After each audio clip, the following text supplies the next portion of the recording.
இன்றைக்கு ஒரு முக்கியமான விஷயத்தை பற்றி கதைக்க போகிறோம். இந்த போன வீடியோக்களில் ஒக்கியூபேஷனல் தெரப்பி எப்படி ஆரம்பிச்சது, இலங்கையில் எப்படி அறிமுகமானதுன்றதை பற்றியெல்லாம் பார்த்துட்டோம்.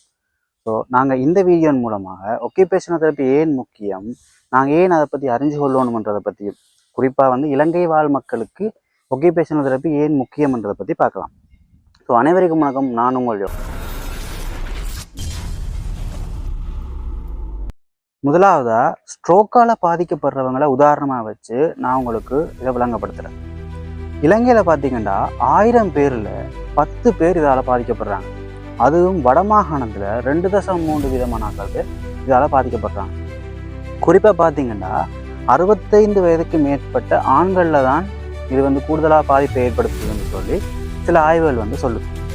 அது மட்டும் இல்லாமல் டிசேபிலிட்டியை கோஸ் பண்ணுற ஒரு முதலான காரணியோட ஹாஸ்பிட்டல் டெத்தை ஏற்படுத்துகிற இடத்துல 5வது இடத்துலையும் இந்த ஸ்ட்ரோக் இருக்குதுன்னு சொல்லி ஆய்வுகள் குறிப்பிடுது. அதோட இந்த ஸ்ட்ரோக் எதால் வருதுன்னு பார்த்தீங்கன்னா, இந்த டயபிட்டிஸ் மற்றது hyper tension, high blood pressure இருக்கிறவங்க, 65 வயதுக்கு மேற்பட்டவங்க, முதியவர்களுக்கு அவங்களுக்கு தங்களில் கவனம் எடுத்து கொள்ளாதன் காரணத்தாலும் வரலாம். அதோட இந்த ஸ்ட்ரோக் வந்ததன் பிற்பாடு பார்த்தீங்கன்னா, இந்த ரீஹபிலிட்டேஷனை பற்றின ஒரு அவேர்னஸ் இல்லாததால் அவங்க நீடிச்சு அவங்களோட வாழ்க்கையில் இன்னொருத்தட்ட சார்ந்து இருக்க வேண்டிய கட்டாயத்துக்கு தள்ளப்படுறாங்க. இதுபோல் குழந்தைகளை மற்றும் சிறுவர்களை பற்றி எடுத்துக்கொண்டீங்கன்னா, 2021ஆம் ஆண்டு நடத்தப்பட்ட சில ஆய்வுகளின் அடிப்படையில் இலங்கையில் 93 பிள்ளைகளில் ஒரு பிள்ளையாவது இந்த ஏஎஸ்டி எனப்படுற ஒட்டிசமால் பாதிக்கப்படுது. இது கூடுதலாக பார்த்தீங்கன்னா 18 தொடக்கம் 24 மாத குழந்தைகளில் இது கூடுதலாக பாதிப்புக்குள்ளாக இருக்குன்னு சொல்லி சில ஆய்வுகள் சொல்லுது. அது மட்டும் இல்லாமல் பேரண்ட்ஸுன்ற கவனமின்மையால் தான் கூடுதலாக இந்த பிள்ளைகள் ஒட்டிசத்தால் பாதிக்கப்படுதுன்னு சொல்லி ஆய்வுகள் குறிப்பிட்டிருக்கு. அது மட்டும் இல்லாமல் மென்டல் ஹெல்த்தால் பாதிக்கப்படுறவங்க இருக்கிறாங்க. மற்றது ஊனமுற்று, அதாவது ரோடு ஆக்சிடென்ட் மூலமாக ஊனமுற்று இருக்கிறவங்களும் இருக்கிறாங்க. இவ்வாறான மக்களுக்கு என்ன நடக்குதுன்னு பார்த்தீங்கன்னா, எங்களோட நாட்டில் இவங்க வீடுகளில் அடைக்கப்படுறவங்க, சில பேரை வீட்டுக்கு வெளியே துரத்தி விடுறவங்க எல்லாம் இருக்கிறாங்க. ஸோ இதனால் அவங்க ஹோம்லெஸ் பீப்புளாக வாழ்கிறாங்க.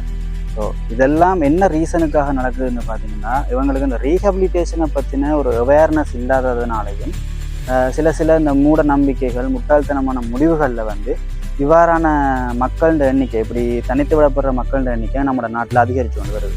ஆனால் மற்ற வெளிநாடுகளை பார்த்தீங்கன்னா, இந்த ரீஹபிலிட்டேஷனை பற்றின அவேர்னஸ் இருக்கிறதுனாலையும், டெக்னாலஜி நன்றாக வளர்ந்துருக்கிறதுனாலையும், அது மட்டும் இல்லாமல் அவங்களுக்கு இப்படியான பாதிக்கப்பட்டவங்க குணப்படுத்திற இயலுமன்ற சில நம்பிக்கையாலையும் அவங்க இப்படியான பாதிக்கப்பட்டவங்க பெரிய பெரிய சாதனையாளர்களாக மாறி இருக்கிறாங்க. சரி, எல்லாமும் ஓகே. இப்போ நான் இவ்வளவு தரவுகளோட சொல்கிறீங்களே, இப்போ நாங்கள் என்ன இதுக்கு செய்ய இயலும், அல்லது ஓடியால் என்ன செய்திட இயலும்னு கேட்டிங்கன்னா, இதுக்கான பதிலை நான் உங்களுக்கு அடுத்த வீடியோவில் தரேன். ஸோ அது மட்டும் இல்லாமல் இப்போ கொஞ்சம் விழிப்பாக இருங்க. இந்த வீடியோ உங்களுக்கு தெரிஞ்சவங்கள்ட்ட ஷேர் பண்ணுங்கள். இப்படி பாதிக்கப்பட்டவங்க இருந்தால் அவங்களுக்கு கற்றுக் கொடுங்க. ஸோ இப்படியான நல்ல கருத்துக்களோட ஒக்கியூபேஷனல் தெரப்பி சார்ந்த ஹெல்த் கேர் சம்மந்தப்பட்ட சமூக கருத்துக்களோட அடுத்த வீடியோவில் நான் உங்களை சந்திக்கும் வரை நான் உங்கள் யோகான்.